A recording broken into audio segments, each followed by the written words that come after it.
The biting mountain wind howled through the cracked stone arches of the outer eastern gate, carrying the scent of pine, ozone, and betrayal. Serafina pulled her heavy woolen cloak tighter around her shoulders, her fingers trembling as she pressed her palm against her stomach. Beneath the thick layers of wool and the simple linen of her traveling dress lay a secret that would shatter the foundations of the Wintercrest kingdom. She was pregnant with the Alpha King's heir, carrying the child of the man who had just condemned her to a lifetime of silent exile. She did not look back at the towering spires of the frost-woven palace, nor at the glowing crystal wards that had once promised her a lifetime of safety as Alaric's chosen mate. The heavy iron-reinforced gates slammed shut behind her, their deafening echoes sounding like a final executioner's blow.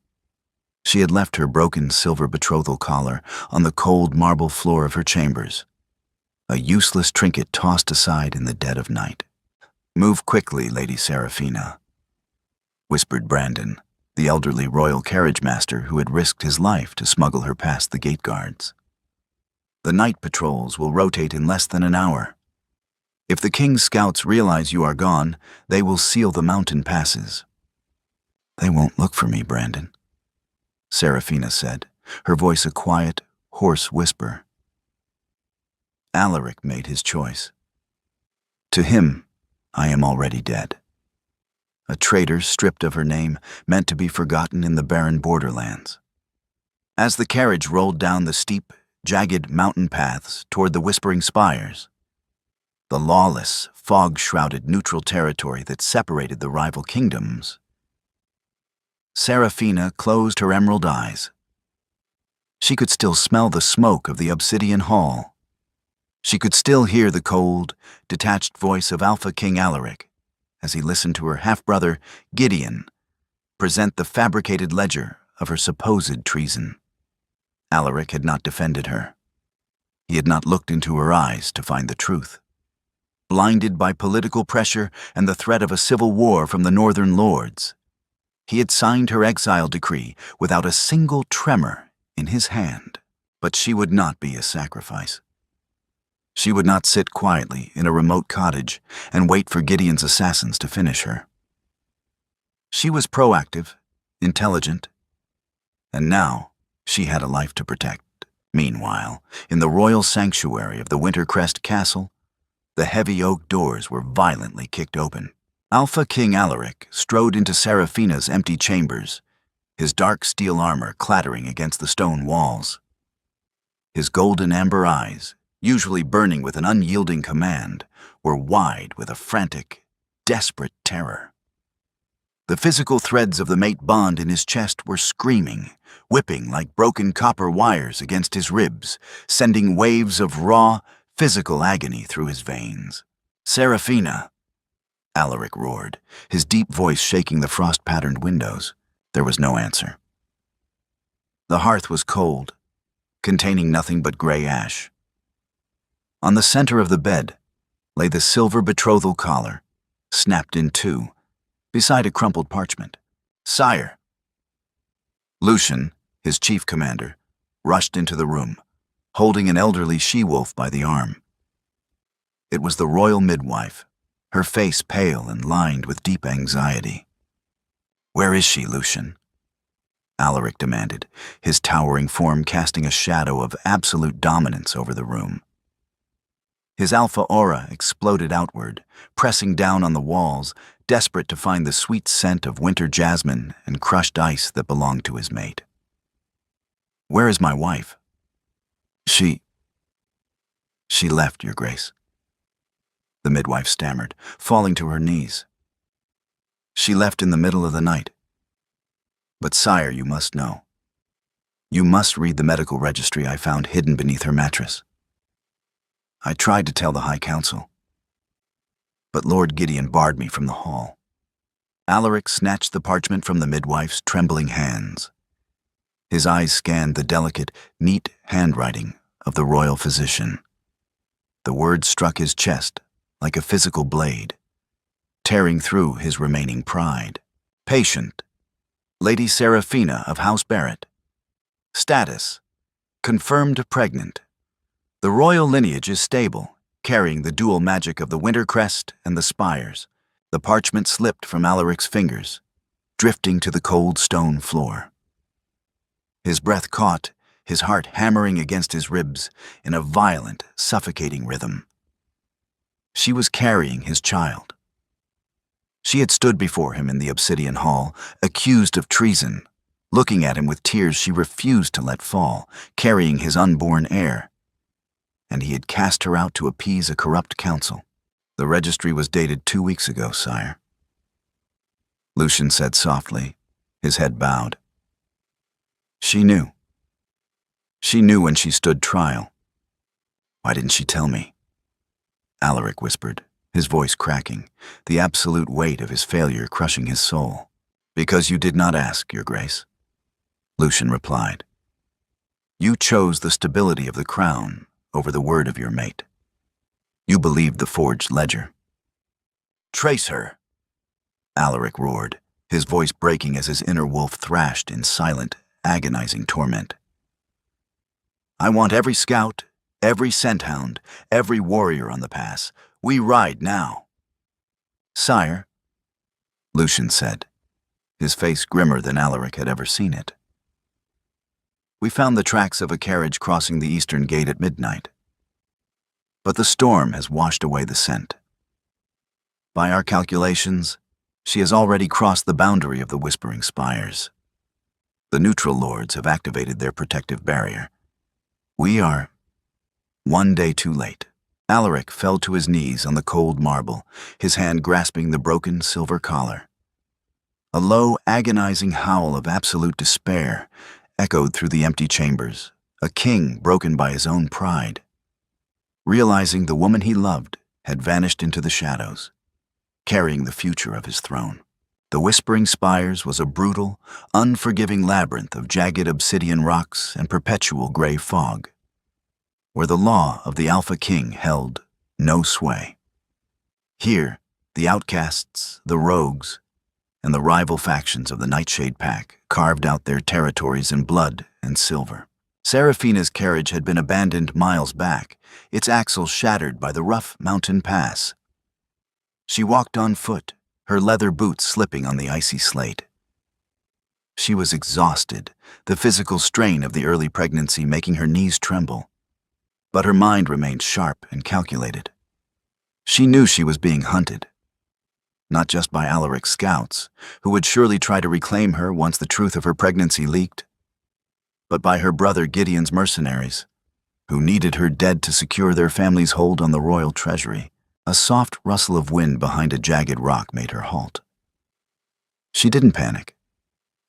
She reached into her cloak, her fingers wrapping around the hilt of a small silver-tipped crossbow she had stolen from the castle armory.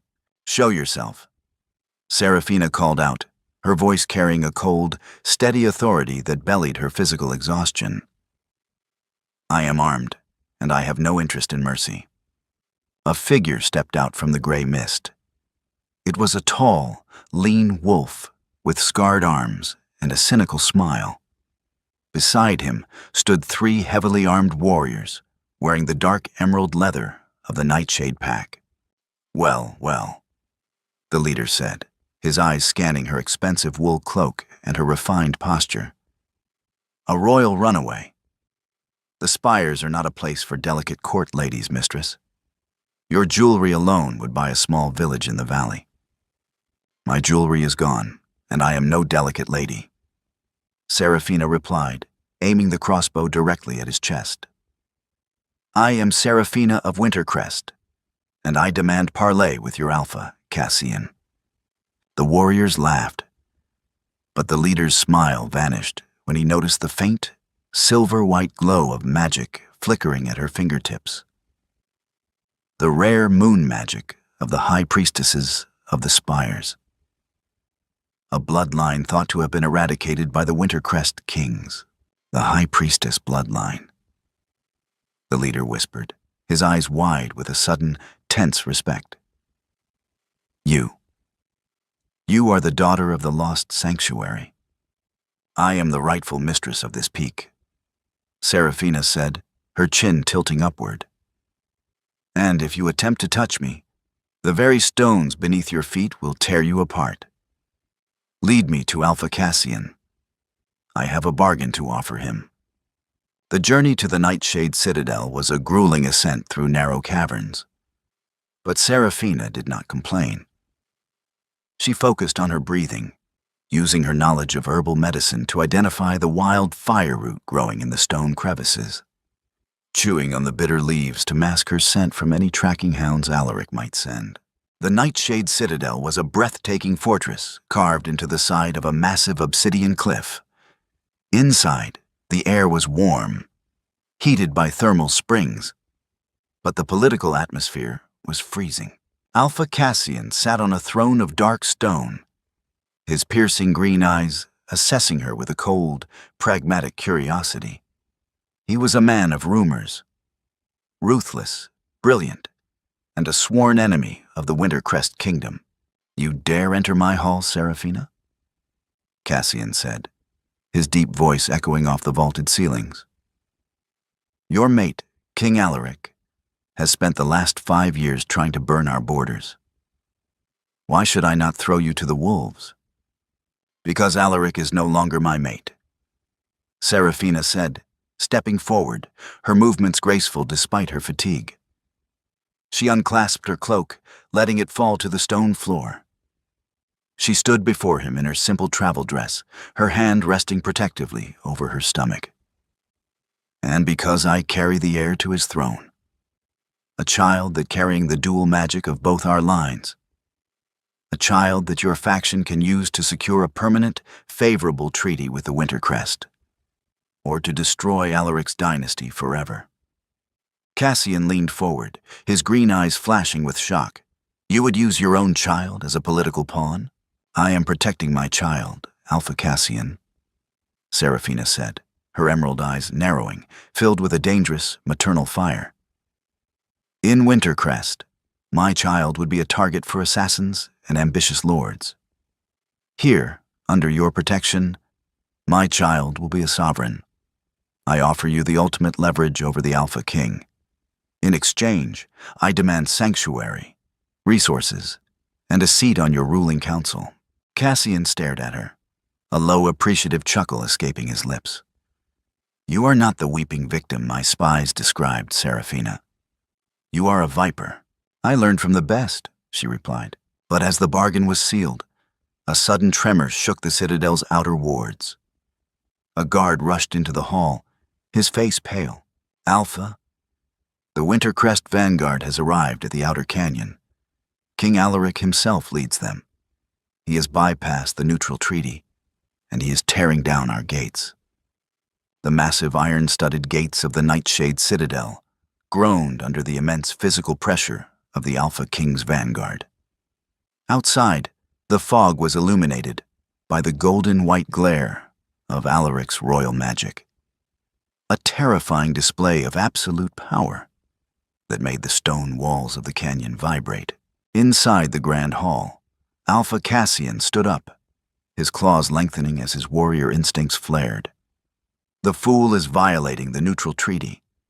He is risking a continental war for a single she-wolf." "He is not risking a war for me, Cassian," Seraphina said, her voice steady but her mind racing. "He is risking it because his pride has been shattered, and his wolf is thrashing from the severed mate bond. If you fight him now, both your forces will suffer massive casualties, and the Southern Alliance will use the weakness to invade." "Then what do you suggest, Lady Seraphina?" Cassian hissed, his warriors drawing their silver-tipped blades. "We cannot simply let him march into our sanctuary." "Let me speak to him," Seraphina said. "Under the ancient sovereign code of the Spires, the parley must be held on neutral ground, without weapons. He cannot touch me if the High Priestess magic protects the circle. I will make him understand that his absolute authority ends at these borders." Cassian looked at her, his green eyes filled with a deep, calculating respect. "You have courage, Seraphina. But do not underestimate the madness of a rejected Alpha." The parley was set at the Whispering Bridge. a narrow stone arch bridging a bottomless chasm, where the wind howled like screaming spirits. Alaric stood on the eastern side of the bridge, his armor covered in soot and frost. He looked exhausted, his handsome features hollowed by the physical agony of the suspended bond, his golden amber eyes wild with a primitive, territorial hunger. The moment his gaze landed on Seraphina, his entire body stiffened, a quiet, broken sound escaping his throat. "Seraphina," Alaric breathed, taking a desperate step forward. "Stop, King Alaric," Seraphina commanded, her voice cutting through the howling wind like an icy blade. She stood on the western side, her posture perfectly straight, her hands clasped elegantly in front of her. The silver light of her ancestral magic flared in a protective circle around her feet, a physical barrier he could not cross without triggering a magical backlash. "Seraphina, please," Alaric pleaded, his hands trembling as he reached out toward her. "I know the truth. Lucian found the ledger. Gideon had bribed the royal scribe. He forged your handwriting. I have executed the conspirators. I have restored your family's honor. I came to bring you home." "Home?" Seraphina let out a cold, sharp laugh that made Alaric flinch. "You call that gilded cage a home, Alaric? You let me stand before your council, humiliated, and you chose your crown over your soul. You suspended the bond. Now, you think a simple apology and a few executed traitors can repair what you broke? I was blind," Alaric roared, his pride finally fracturing beneath the weight of his grief. The northern lords were threatening to rebel, and I thought that if I exiled you temporarily, I could keep you safe from their blades while I hunted the true traitors. I did it to protect you. You protected your throne, not me," Seraphina countered, her emerald eyes flashing with a dangerous, sharp fire. "And you didn't even care to look at me to see if I was carrying your child." Alaric's gaze drifted down to her stomach. Even beneath the thick wool, the slight, rounded curve of her pregnancy was visible. A wave of raw, protective instinct washed over him, his wolf roaring in his mind to leap across the chasm, to pull her into his arms, to scent mark her, so the entire continent knew she belonged to him. "She is my child, Seraphina," Alaric said, his voice dropping to a low, desperate rumble. "Our child, the heir to the Winter Crest. I will not let them grow up in the shadow of this lawless wasteland. My child will grow up as a sovereign, Alaric," Seraphina said, her voice dropping to a quiet, lethal whisper. "Not as a pawn for your counsel. The mate bond is dead. I have made a treaty with Alpha Cassian. If you cross this bridge, it is an act of war. You are a king. Make your calculated choice." Alaric stared at her, his heart breaking in a way he had never thought possible. She looked at him with zero emotion, her gaze as cold and beautiful as the mountain stars. He realized, with terrifying clarity, that his mistakes had transformed his gentle, loving mate into a powerful sovereign who no longer needed him. "I will not wage war against you, Seraphina," Alaric said quietly, his head bowing in a gesture of absolute defeat that shocked his vanguard. "But I will not leave these borders. I will wait at the edge of the spires. I will wait until you are ready to hear my truth." As Seraphina turned her back on him, walking back toward the Nightshade Citadel, she felt a cold tremor in her chest. She had won the parley, but she knew the peace was fragile. Someone in Wintercrest was still pull the strings, and the Dowager Queen Melissa, Alaric's cold, ambitious stepmother, had not yet made her move. The following weeks in the Nightshade Citadel were a masterclass in political maneuvering. Seraphina did not idle. She worked tirelessly to reorganize the Citadel's agricultural trade routes, using her knowledge of the low valleys to secure alliances with the neutral merchant guilds. The common wolves of Nightshade, initially hostile to a Wintercrest noble, began to look at her with deep admiration. She was not a prisoner or a passive refugee. She was their strategist, but the phantom threads of the suspended mate bond still haunted her nights. Every evening, she could feel Alaric's presence at the border of the spires, a constant low warmth that refused to fade. He had kept his promise. He had not attacked, but he had camped at the edge of the neutral territory with his elite warriors, a silent, protective shield that kept Gideon's remaining mercenaries from entering the valley. He is stubborn, I will give him that, Alpha Cassian said, entering the grand library where Seraphina was reviewing the winter supply logs. He set a silver cup of warm, spiced milk on her table, a small gesture of care he had adopted since her arrival. He has been sleeping on the cold slate for 20 days. His advisors are begging him to return to the capital, but he refuses to budge. He is trying to force my hand through guilt, Seraphina said, keeping her eyes on the ledger. He thinks that if he plays the suffering martyr, I will run back into his arms. Is it working? Cassian asked, leaning against the oak table. Seraphina paused, her fingers tightening around the quill. My child's safety is non-negotiable, Cassian. In Wintercrest, the Dowager Queen Melissa still controls the inner court guards. If I return, my child will face a slow poison before they even take their first breath. Then you will be pleased to know that the Dowager Queen has arrived at the border. Cassian said, his face grimmer than usual. She brought a diplomatic convoy, demanding an audience with both of us. She claims she has come to resolve the succession crisis peacefully. Seraphina's blood ran cold. Melissa was a snake wrapped in silk, a woman who had spent her entire life placing her own biological family in positions of power. The meeting was held at the Neutral Pavilion on the Whispering Bridge. Dowager Queen Melissa sat with elegant grace. Her purple silk robes contrast to the rough leather worn by the Nightshade warriors. Beside her stood several high lords of the Wintercrest Council, their faces cold and calculating. Alaric sat across from them, his face pale, his eyes locked on Seraphina, who stood beside Alpha Cassian.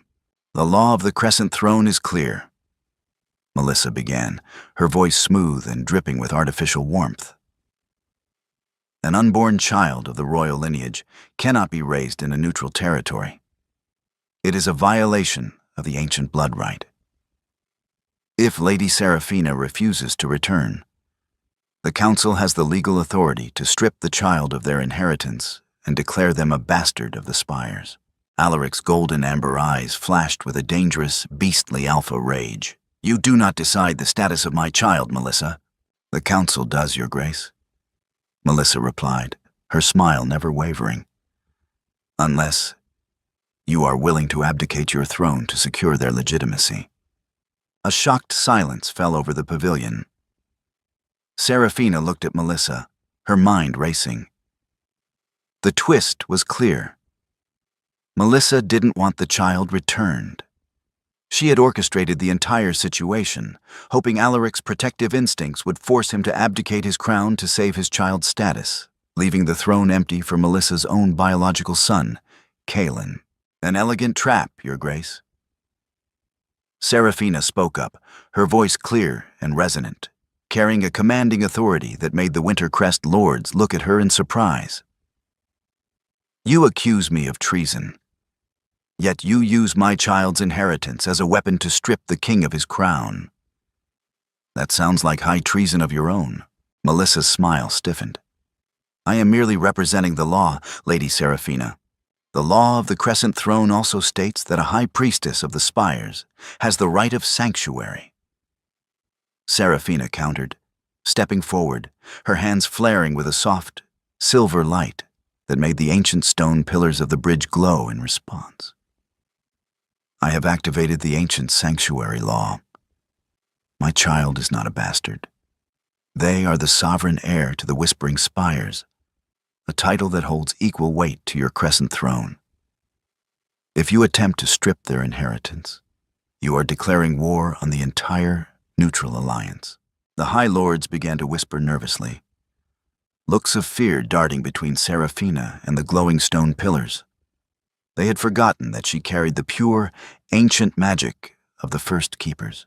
Alaric looked at her, a profound, painful mixture of pride and adoration washing over him.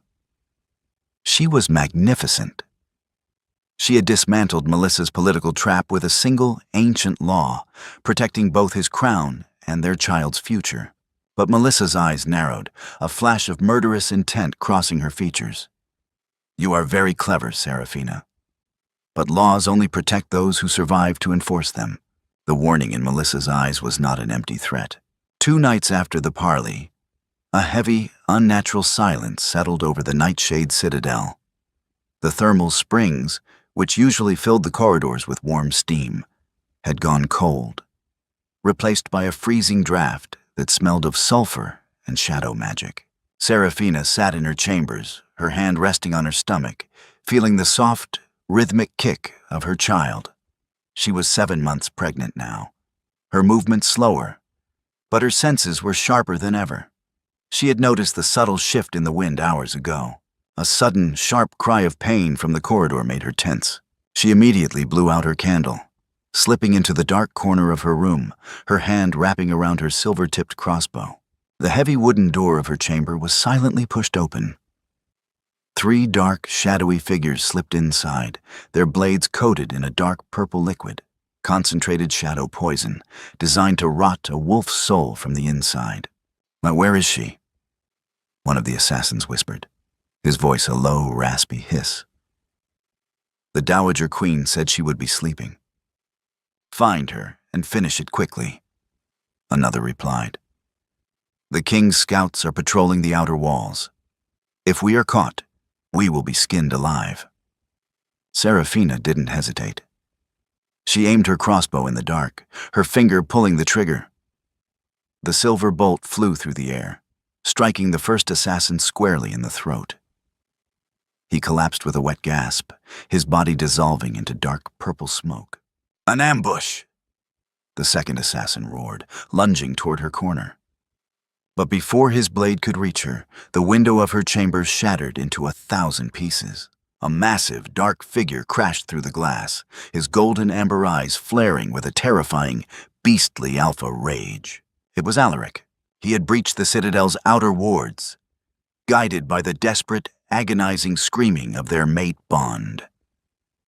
He threw himself in front of Seraphina, his heavy broadsword cleaving the second assassin in 2 before the man could even scream. He grabbed the third assassin by the throat, slamming him against the stone wall with enough force to crack the rock. "Who sent you?" Alaric snarled, his voice a guttural, terrifying roar that shook the dust from the ceiling arches. The assassin let out a bloody laugh. The Dowager Queen has already sealed your fate, King." He bit down on a hidden poison capsule in his tooth, his body instantly going limp. Alaric dropped the dead assassin, spinning around to face Seraphina. He looked wild, his hands covered in blood, his breathing ragged. He took a step toward her, his wolf screaming to pull her into his arms, to verify that she was safe. But he stopped himself, his hands trembling as he remembered her warning. "Seraphina," Alaric whispered, his voice shaking with a raw, agonizing terror. "Are you hurt? Did they touch you?" "I am fine, Alaric," Seraphina said, her voice steady despite the adrenaline coursing through her veins. She lowered her crossbow, looking at him with a complex mixture of emotions. He had risked his life, violating the neutral treaty once again, to save her in the middle of the night. "How did you get past the outer wards?" "The mate bond," Alaric said quietly, his eyes locked on her face. "It doesn't matter if you suspended it. My soul still belongs to you. I felt your fear, Seraphina. I felt the danger. I would have torn down these mountains to get to you." A soft step at the broken door made them both turn. Alpha Cassian stood there, flanked by his guards, his face pale with fury as he saw the dead assassins. My own guards were bribed. Cassian hissed, his fists clenching. The shadow magic they used. It bypassed our thermal wards. It was Gideon's faction. They are still inside the castle. We must leave, Seraphina, Alaric said, his golden eyes filled with an urgent, pleading intensity. Melissa has mobilized the Northern Court guards. They have surrounded the spires.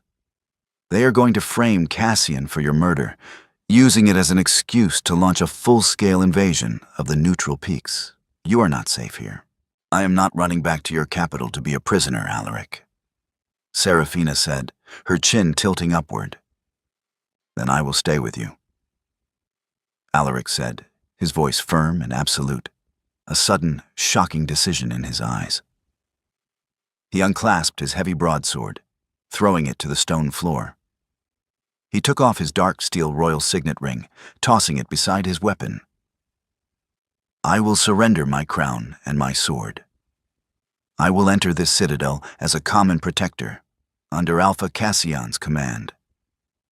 I will be your shield, Seraphina. Not as a king, but as a man who has nothing left to lose but his family. The surrender of the Alpha King's crown and sword sent shockwaves through the continent.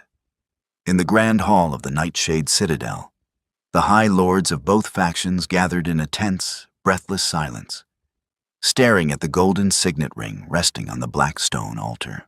To the Nightshade warriors, Alaric's surrender was an unprecedented act of absolute devotion. An Alpha King, known for his unyielding pride, had laid down his crown and submitted to a rival Alpha's authority, all to protect his exiled mate and his unborn child. The hostility they had once felt toward him began to transform into a deep, begrudging respect. You are a fool, Alaric, Alpha Cassian said, standing before the altar, his green eyes assessing the former king. By surrendering your crown, you have given Dowager Queen Melissa the perfect excuse to declare the throne vacant and install her son Kaelin as the new ruler. Let her, Alaric said, his voice steady, though his pale face showed the immense physical toll of the severed bond. He stood near the entrance of the hall, wearing a simple black tunic without his royal armor. His eyes were locked on Seraphina, who sat on the council bench. A crown is nothing but cold metal. If I cannot use its power to protect my wife and my child, then it is a useless burden. I would rather be a faceless guard in these spires than a king in a hollow castle. Seraphina looked at him, her heart hammering against her ribs. She recognized the brilliance of his move. It wasn't just a desperate act of love. It was a masterstroke of political chess. By abdicating his throne and entering the neutral peaks as a protector, Alaric had stripped Melissa of her legal authority over his military. The elite Crescent Guard, fiercely loyal to Alaric, would never follow Kaelin's orders if they knew their true king had been forced to abdicate to protect his family from the Dowager Queen's assassins. The Dowager Queen's vanguard is already marching. Lucian, Alaric's loyal commander, entered the hall, his face covered in sweat. They have crossed the outer valley. They have brought the High Council's official decree of arrest for Lady Seraphina, claiming her sanctuary is invalid under the new Regency laws. The Regency has no authority in these peaks, Cassian snarled, drawing his blade. We will fight them. No.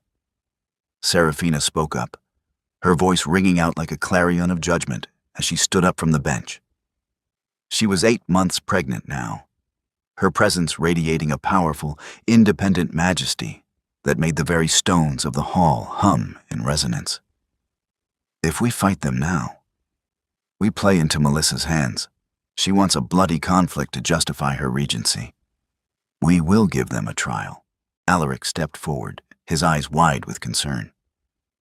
A trial, Seraphina? Melissa controls the judges. She controls the Wintercrest judges, Alaric, Seraphina said, a cold, calculated smile touching her lips.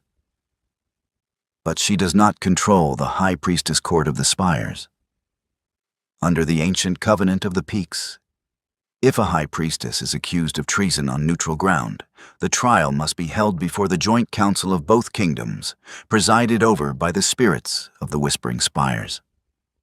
The judgment is absolute, and whoever lies before the ancient stones is struck down by the mountain's own magic. A collective gasp echoed through the room. The ancient trial of the Spires was a legendary, terrifying ritual. A trial where secrets were physically pulled from the souls of the accused, leaving no room for forgery or false witnesses. "If you do this, Seraphina," Alaric whispered, his voice thick with emotion, "Melissa will use every dark magic in her arsenal to destroy you before you can speak." "Then you had better be a very good guard, Alaric," Seraphina replied, her emerald eyes softening slightly as she looked into his golden amber eyes. The trial was set for the following morning at the high sanctuary of the Whispering Spires. A massive, open-air temple of white stone pillars resting on the highest peak of the mountains, surrounded by a sheer 3,000-foot drop as the sun began to rise, casting blood-red light over the jagged peaks. The two armies, the Crescent Guard and the Nightshade Vanguard, stood on opposite sides of the temple, their blades drawn, their breathing tense. In the center of the temple, Dowager Queen Melissa stood beside her son Kalen, her purple silk robes billowing in the freezing wind.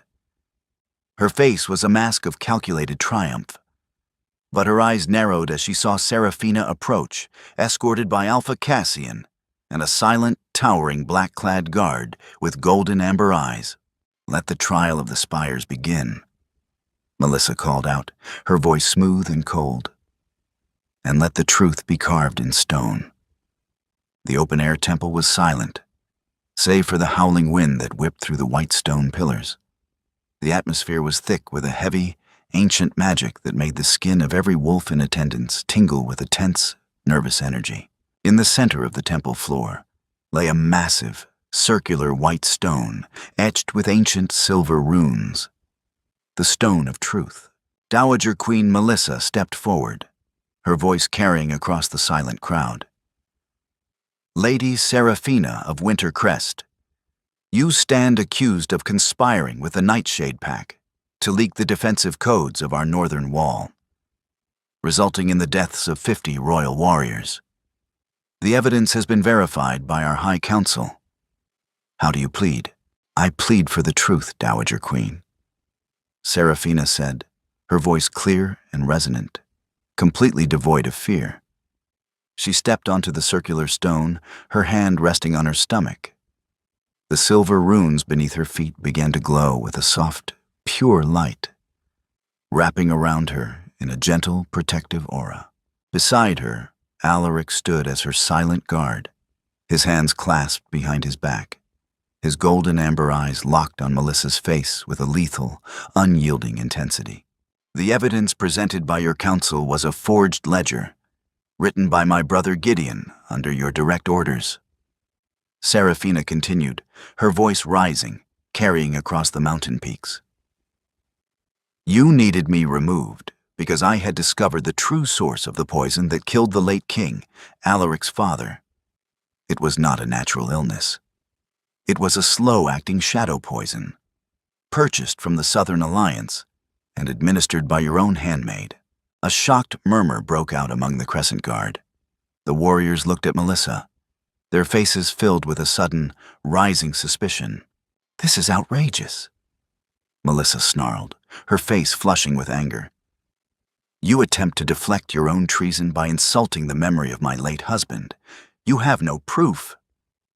"The proof is in the stone, Melissa," Seraphina said, pointing to the ancient silver runes beneath her feet.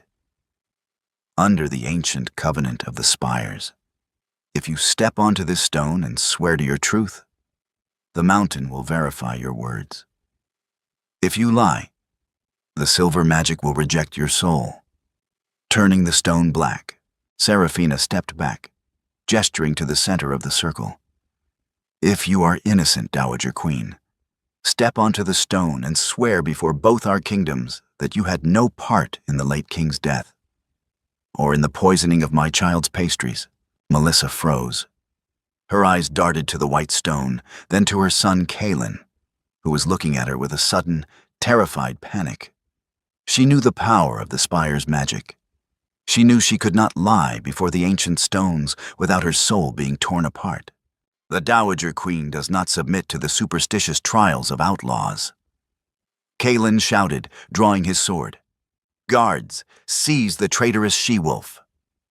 But the Crescent Guard did not move. Lucian stepped forward, his sword remaining in its scabbard. "The Crescent Guard obeys the laws of the Ancient Covenant, Prince Kaelin. If the Dowager Queen refuses to step onto the stone, it is an admission of guilt under the royal law." "Treason!" Melissa screamed, her mask of elegant grace finally fracturing, revealing the volatile, desperate snake beneath. She turned to her hidden guards, a contingent of heavily armed mercenaries wearing the dark purple crest of the Southern Alliance. "Kill them all. Clear the peak." The temple erupted into utter chaos. The Southern mercenaries lunged forward, their blades flashing in the morning light. But Alaric moved with lethal, terrifying speed. Even without his royal sword, his raw alpha strength was fully unleashed. He grabbed a falling mercenary spear, spinning it with graceful, deadly precision, clearing a path around Seraphina. Alpha Cassian and the Nightshade warriors surged forward, clashing with the mercenaries in a flurry of sparks and blood. In the center of the violence, Gideon appeared from the shadows behind the high altar, his face twisted in a desperate, manic sneer. He held a dark, pulsing shadow crystal in his hand, preparing to launch a magical strike on Seraphina. "Die, you bastard sister!" Gideon screamed, channeling the dark magic. But before the dark energy could release, Alaric threw himself in front of Seraphina, his body acting as a human shield. The dark magic bolt struck Alaric squarely in the chest. The violent explosion of dark purple magic threw Alaric backward, his body crashing onto the white stone floor of the temple. The shadow poison instantly spread through his veins like liquid fire, turning his skin pale and drawing dark, oily veins across his neck. "Alaric!" Seraphina screamed, a painful, broken cry escaping her throat as she rushed to his side, dropping to her knees. Gideon let out a mad, triumphant laugh. "The king is dead, the throne is ours," but his triumph was short-lived. With a sudden, powerful surge of her ancestral magic, Seraphina's emerald eyes flared with a brilliant, blinding silver light. The protective barrier of the Whispering Spires erupted around her like a physical storm, the shockwave of pure silver magic throwing Gideon and Melissa's mercenaries off the cliffside, sending them falling into the bottomless chasm below. Alpha Cassian moved like a shadow, his blade cleaving Kaelin's weapon from his hands and pinning the young prince to the stone floor. Lucian and the Crescent Guard quickly disarmed Melissa and the remaining mercenaries, securing their absolute capture. The battle was won, but the silence that settled over the temple was heavy with the scent of death and copper.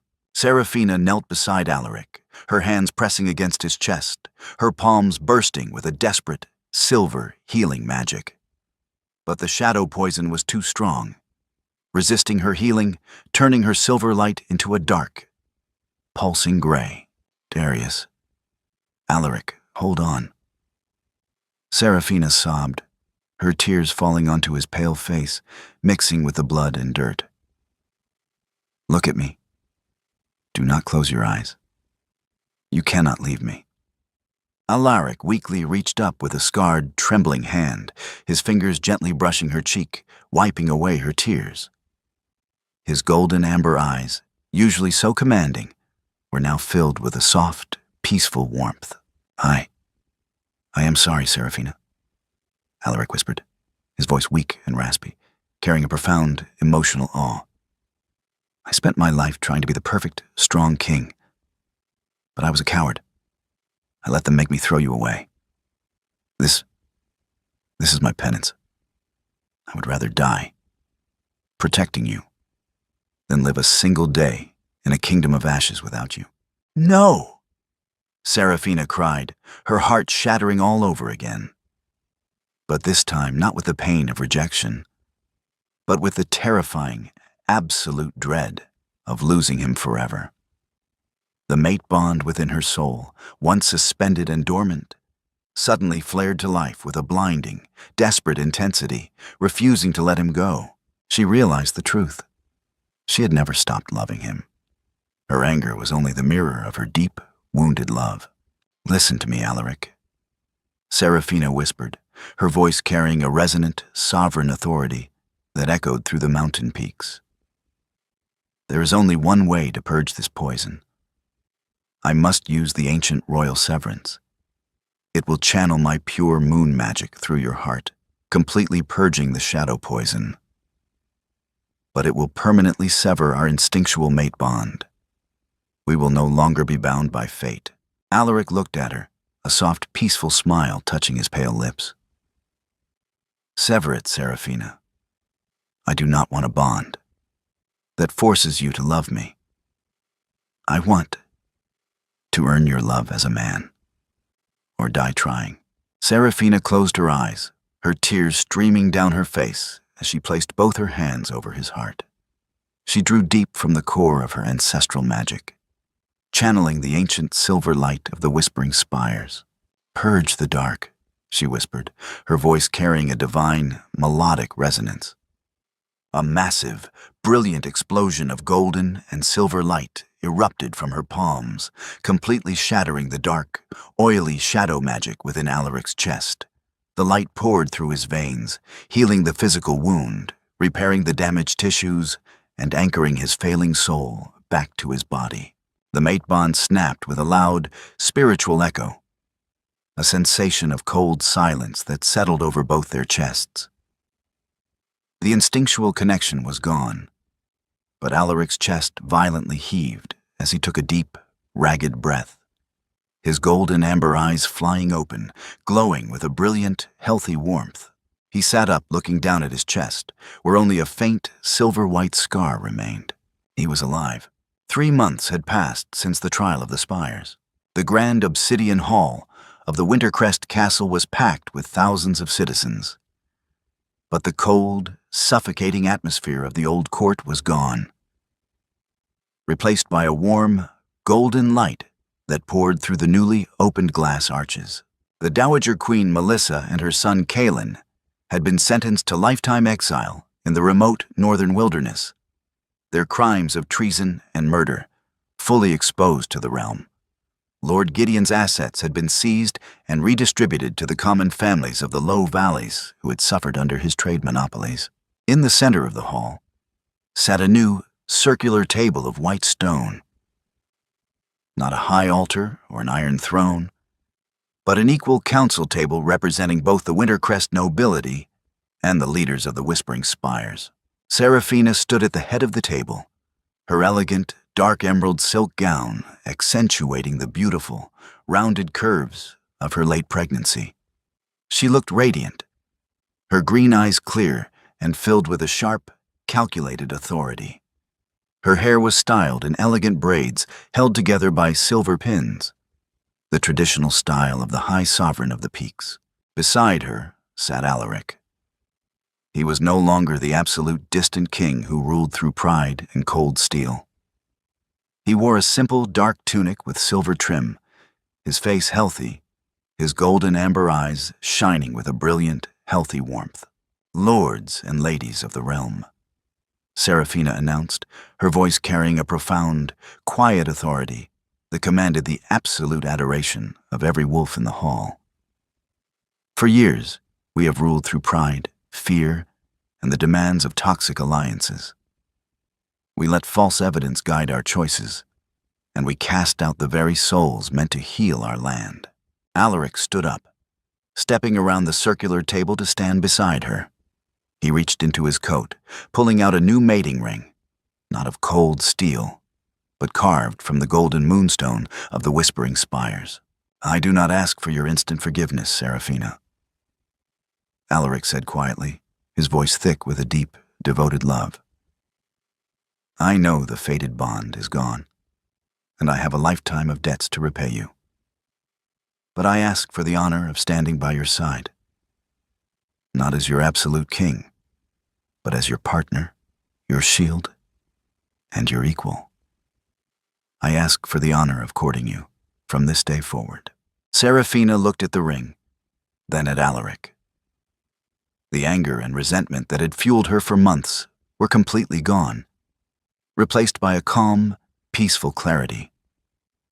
He had sacrificed his life, his pride, and his absolute throne to save her.